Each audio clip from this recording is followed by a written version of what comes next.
নমস্কাৰ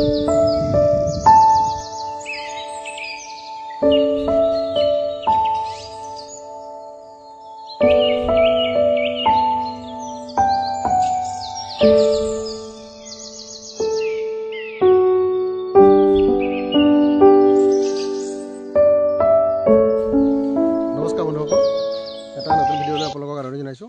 বৰ্তমান মই আছোঁ যোৰহাটৰ চহলা বিলৰ পাৰত, আৰু এই অঞ্চলটো এতিয়া যিহেতু শীতৰ আগমনী সময়, এই সময়ত মানে যথেষ্ট পৰিমাণৰ চৰাই ইয়াত আগমন ঘটে। সেই তেনেদৰে এইবাৰো আহিছে চৰাই কিছুমান।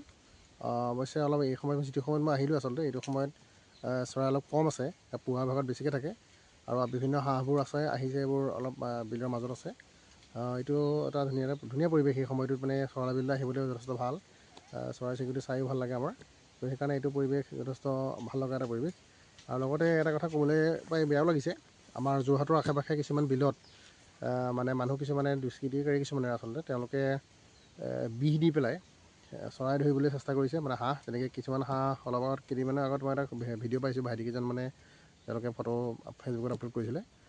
তাত কিছুমান গেৰিলেক গেছ আহিছে, সেই হাঁহবোৰ তাৰমানে মাৰিছে। মানে এইটো এটা বেয়া কথা, আমাৰ যোৰহাটৰ কাৰণে বেয়া কথা, লাজৰ কথা এটা। সেইকাৰণে আমি ভাবোঁ যে এই যথেষ্ট স্থানীয় ৰাইজ যদি সচেতন হৈ থাকে তেতিয়া এই পৰিৱেশটো নাহে।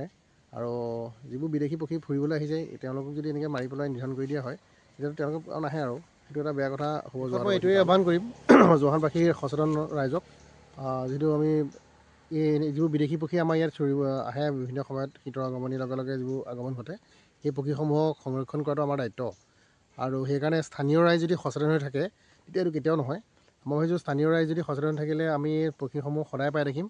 আৰু যদি এনেকৈ নিধন হৈ থাকে আৰু তাহাঁতি এটা সময়ত নহা হৈ থাকিলে আমাৰ পৰিৱেশটো বিনষ্ট হ'ব। কাৰণ কিছুমান চৰাই মানে পৰিৱেশৰ সুস্থিৰতাৰ ইংগিত বহন কৰে, কাৰণ পৰিৱেশ সুস্থিৰ হৈ নাথাকিলে চৰাইবোৰ আগমন নঘটে। মানে এইটো এটা ডাঙৰ এটা সূচাংক। তো সেইকাৰণে আমি ভাবোঁ যে আমি সকলো সজাগ হৈ থাকিলেহে এই পক্ষীকুলৰ সংৰক্ষণ হ'ব। আৰু ধন্যবাদ।